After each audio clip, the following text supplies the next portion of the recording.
Cougars is presented by Flat Stick Pub. Local craft beer, old school fun, memorable moments. Our Washington State Cougars lost a heartbreaker in the Apple Cup, 24-21 on a last-second field goal to the Washington Huskies. Welcome to Talkin Cougars. I'm former Washington State quarterback Alex Brink, joined by my guy, one of the all-time leading receivers in Coug history, Michael Bumpus. Bump, it was a tough one on Montlake, but the Cougs certainly came out and fought. Yeah, man, it was a tough one. They didn't expect it to be that close. And we knew some things had to go our way. And some things did and some things didn't. But at the end of the day, you had a chance to win that ball game. UW does just enough to get the win. You tip your caps, but we're also proud of our boys, man. It was a great game. It's time now for our opening drive, brought to you by Valley Buick GMC. See you in the Valley. Yeah, Brink, man, you knew this game was going to come down to the performance of both quarterbacks, right? Michael Penix had to have a Heisman-type performance. Didn't quite have that, but got helped out a little bit. And then Cam Ward had to make some plays. Minus his 2 interceptions, I think this is one of his better games in a pressure-type situation. There's always some things that you can fix, right? Maybe hold on to the ball a little bit long here. You got some penalties that set you back on a 3rd and 3. You get pushed back, and another penalty, you get pushed back again. There were some instances where the Cougs shot themselves in the foot, but there are also some instances where they came up clutch. The touchdown right before halftime, getting 1 foot in by Williams. Kelly doing his thing, getting after Michael Penix, who only been sacked a handful of times, and RJ in the game were able to get after him. And it was a battle all the way until the end. Right when you thought UW was going to pull away from WSU, they found a way to stay in the game and stay focused and stay poised, man. I was nervous. I haven't been this stressed out over a football game in a very long time. I mean, by all rights, Washington State outplayed the Huskies in almost every facet of the game, right? Statistically, time of possession, total offense, pass yards. I mean, you go up and down the list. The areas where they did lose the battle, rush yards, which I don't think played a huge role in the game. Turnovers, obviously the 2 interceptions by Cam Ward, and Penix had 1. But the big one that stood out for me was penalties. Washington State had 10 penalties for 85 yards, and a couple more penalties the Huskies didn't even accept because the Cougs were already so far behind the chains. So it was statistically one of the worst penalty games for Washington State all year, almost double their average penalty yards per game. And it came up in some really big situations at times when Washington State couldn't have them. And you can put it on the refs or whatever, but when you have that many penalties, especially pre-snap penalties in general, it's just not a clean game. And so I think for Washington State, they played really well in a ton of facets, but there were moments where they were a little undisciplined or they let the crowd get a little too involved. And I think that made a big difference at big moments in the game. Yeah, a couple of the worst penalties are 3rd and 3. You're on Washington's, 33-yard line. You pick up a first down, but you get it called back because of a holding. And then the very next play, you get another penalty. So now you're pushed back out of field goal range. You kind of compound the situation. So I agree with you when it comes to playing a clean game. I got one gripe about this game, though. And I went out on Twitter, and people calling me a crybaby. I'm going, look, it is what it is. I'm looking at the way UW was able to hit Cam Ward after he throws the football, and no penalties are called. Then I'm looking at the way the game ended, and I'm looking at Michael Penix sell a roughing the passer hit, and he automatically gets the flag. Now, it's all, I understand referees are human beings, and in the moment, they have to go with their gut and what they feel. If I had one gripe about any part of the officiating, I think it would be that. But as you know, it never comes down to one play, right? A football game is a bunch of moments, a bunch of situations compounded, and then at the end of the game, sometimes it comes down to who has the ball last. And UW had the ball last, man. They make a good call on 4th and 1. I thought that was a gutsy call for them to go Absolutely. for it on 4th and 1. Then the play call itself is really a triple option, right? You got Michael Penix, he can hand the football off. If the DN crashes, he can keep it. And then you have Roma Dunze on the jet sweep. He can toss it to him. I mean, they were holding on to that play all year. I don't think they showed that. So big ups to them making that move on 4th and 1. And that's what wins games like the Apple Cups. At some point, a coordinator or a player is going to have to make a play. You know, you had your moments, and I thought a big moment for Washington State to capture some momentum in this game was coming out of half, right? The Cougs had won the last 4 minutes of the first half. You talked about that Kyle Williams touchdown catch, and coaches talk about that middle 8, right? Last 4 minutes of the first half, first 4 minutes of the second half. Cougs won that last 4 minutes of the first half, and then coming out of halftime, Jaden Hicks the safety, the NFL prototype safety, makes a huge play on that first series with an interception of Michael Penix, and Cougs get the ball back right away, right? And now all of a sudden you've got all the momentum. You can jump on the Huskies at home within the first 4 minutes of that second half, and really, I thought, take control, and they couldn't convert. Missed a long field goal, weren't productive on offense on that drive, and couldn't get points out of that interception. Yeah, man, that's tough. I don't think either team got points off of their turnovers, honestly. Yeah, I don't think so. And I think that's why the game was so close. But you're right, man. That was a big play by Higgs over the shoulder, dang near one-handed interception. The crowd, the student section or the Coug section is going crazy, but unable to capitalize, man. And that's what's so crazy about the college football game, too, is that when it comes down to kickers, you never know. In football in general, but especially in college football, just because the gap between talent between the pros and colleges is probably most evident in the kicking game, man. So even at the end of the game, when Gross was lining up to kick that field goal, I go, there's still a chance. My man missed one earlier in the game. So we knew that it wasn't all said and done until there were zeros on the clock, man. But end of the day, extremely proud of these dudes, man. It's tough to lose 5-6 in a row. Beat a team that no one really gives you credit for beating in Colorado because of their struggles, and then to come and push the now number 3 team in the country all the way down to the final second. No moral victories, right? We want to win the Apple Cup. We want to win games whenever we can.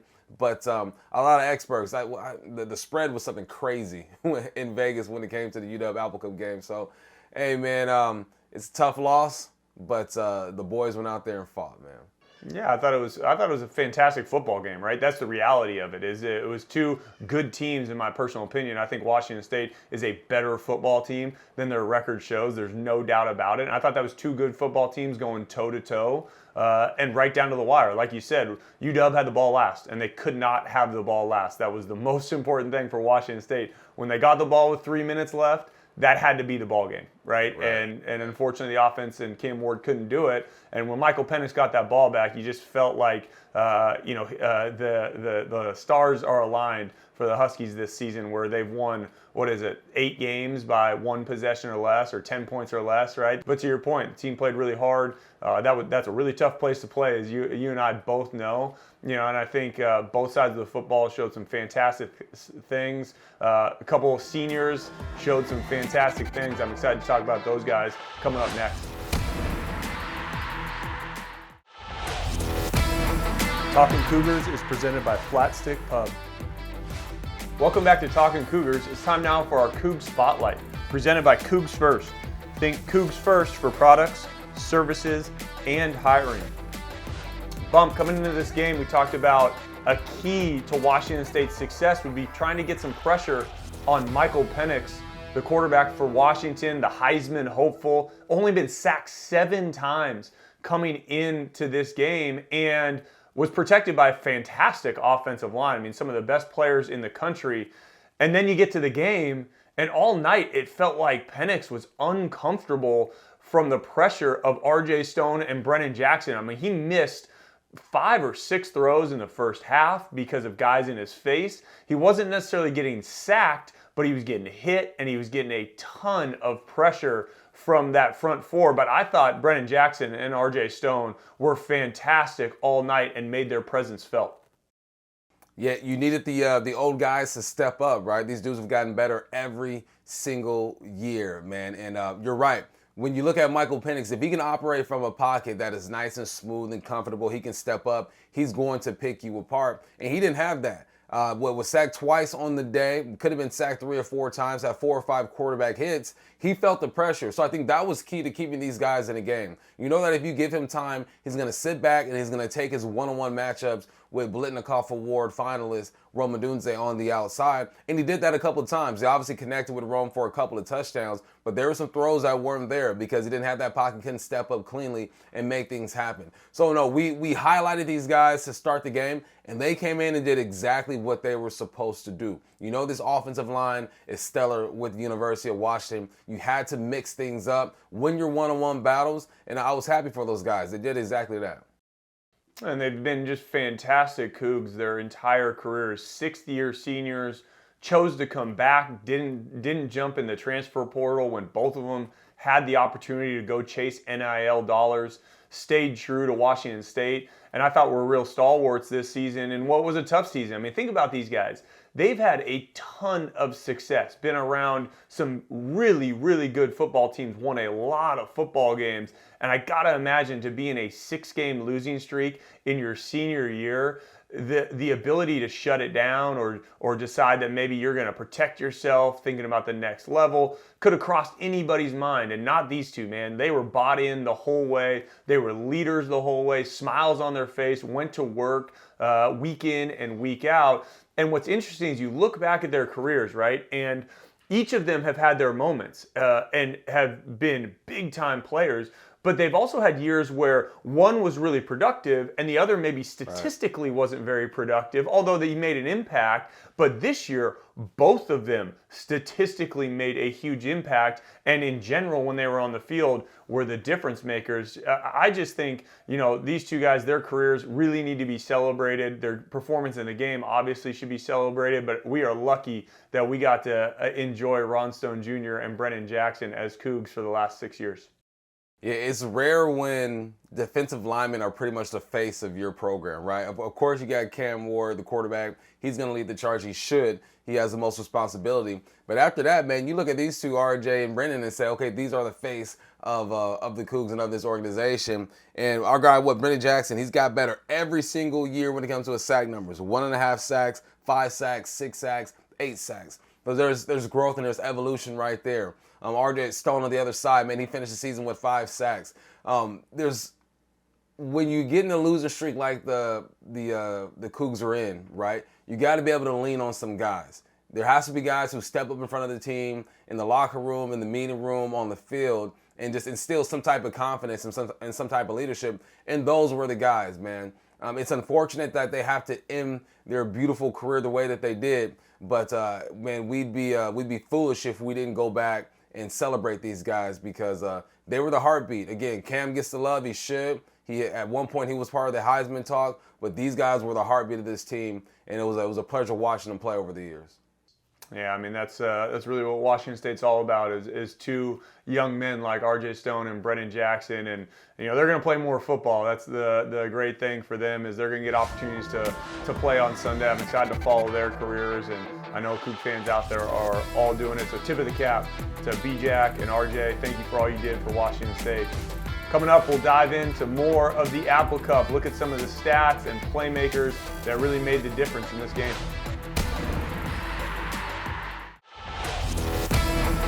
Talkin Cougars is presented by Flat Stick Pub. Time now for Talkin Numbers, presented by Cross Country Mortgage, making every mortgage feel like a win. Bump, if you would have told me going into the Apple Cup that the leading passer in the game would have been wearing crimson and gray, I don't know that I would have believed you, but Cam Ward had 317 yards passing, 3 touchdowns, was really efficient all night. We mentioned going into the game that Cam probably had to play one of, if not his best game in a Cougar uniform for Washington State to be in this game and win it. And I thought Cam did everything possible. He had a couple interceptions. One was a really tough one when he threw it behind on the dig route. Looked like maybe a miscommunication. The other one, a tip ball off Lincoln Victor's hand, so that's not really on him. But he made big plays all night. He gave his team a chance to win. There's no doubt about it. Yeah, it was from the start, really. I mean, there were a couple of series where things stalled out, but there was a calmness that Cam had in the Apple Cup that I really appreciated, man. He's been a calm guy regardless, right? Win or lose, before the game, during the game, after the game, he's pretty much been the same type of guy.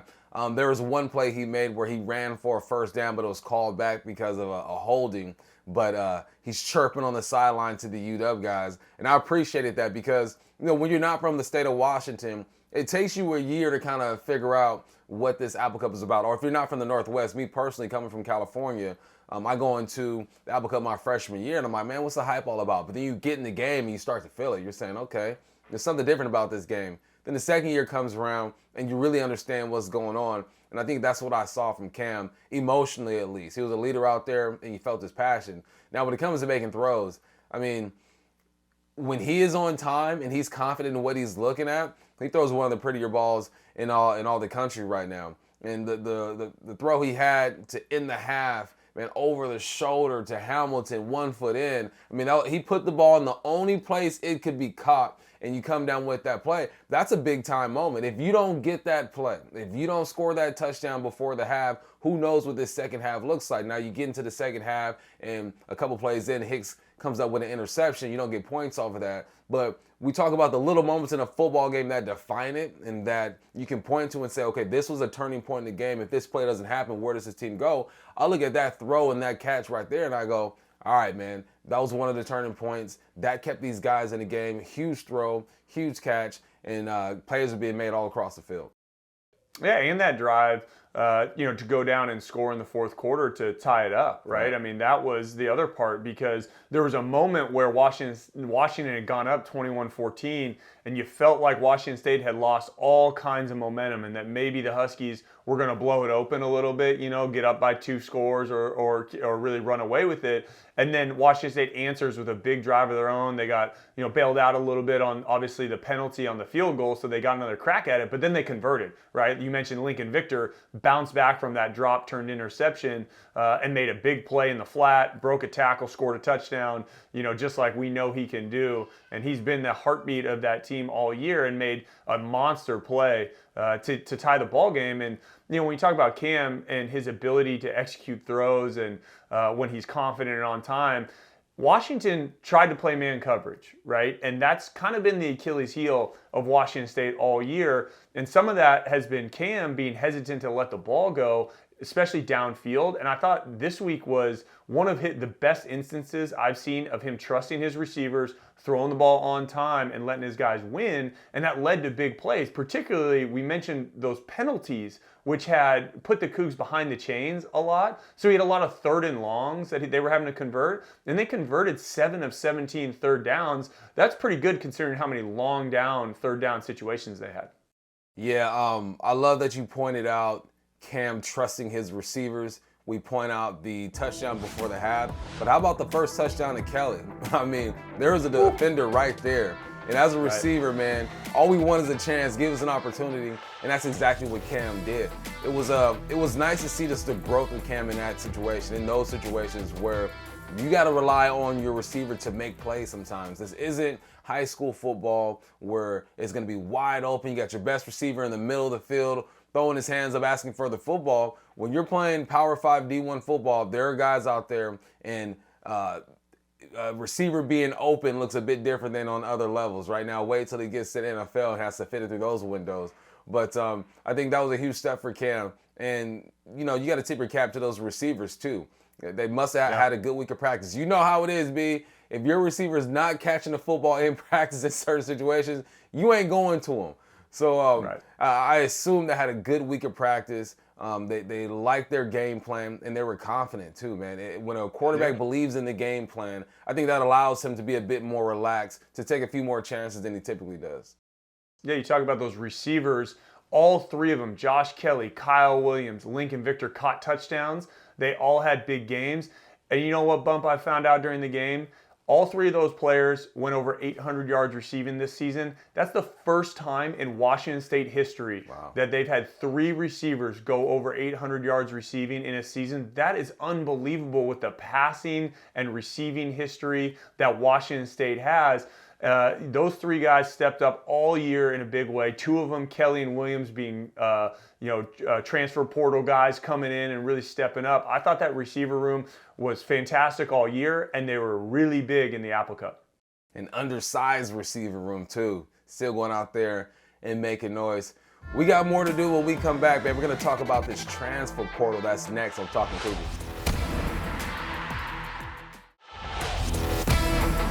Talkin Cougars is presented by Flat Stick Pub. Time now for our best bet, brought to you by Northern Quest Resort and Casino, largest casino in the Northwest. It's that time of the year, B. These athletes are dealing with something you and I know nothing about, and that is the transfer portal. And that thing's going to open, and there are a lot of athletes who are going to enter. Some might come out on the other side with an NIL deal to another school, and some guys are just going to sit in that portal and think about decisions that they made over the years or this year. And unfortunately, some of our guys are going to look at that portal and think about entering that thing, man. If you had to point out a couple guys who you think might dip a toe in that thing, who you talking about? Man, well, we've already heard a little bit this week about Cam Ward, right? He's got multiple $1 million NIL offers, which, by the way, before the transfer portal even opens, to know that happened tells you there's something wrong with this whole system, man. So that's too bad in that sense, but I'm happy for Cam Ward if that is true. So wouldn't be surprised if Cam takes a look at that thing based on some of those deals. You're going to go find athletes that will play and represent Washington State. It just is not going to happen in the way that we're used to it happening, where guys are on a roster for 4 or 5 years and you get to watch them develop. That'll still happen at times, and guys will be like Brennan Jackson and RJ Stone and be loyal to the Crimson and Gray, but some won't be, and that's just the way it goes. But I do believe that there's good football players out there. There's football players that want to be in Pullman, and there will be athletes that will come and represent Washington State and win football games. That's just kind of the nature of the world we live in right now. All right, B.A., man, I appreciate your positivity and your outlook on this whole situation, man. I'm with you. I think we're going to be okay. But that is it for us. We got one more show, our final show of Talkin Cougars next week. You guys make sure you join us if you want more of me, Michael Bumpus. Follow me on Twitter, Michael Bumpus5. During the week, 10 to 2 on Seattle Sports on the Bump and Stacy show. The Pac-12 network is all done with now, so now I'm shifting my focus to Sundays with the Seattle Seahawks. I'm Alex Brink. You can check me out on Twitter at AlexBrink10 if you want to talk more. No more Cougar football for me this year on the call with Matt Chasnow and Jessamine McIntyre. It was fun. I appreciate everybody that were listening in. Look forward to seeing you all next week. Go Cougs.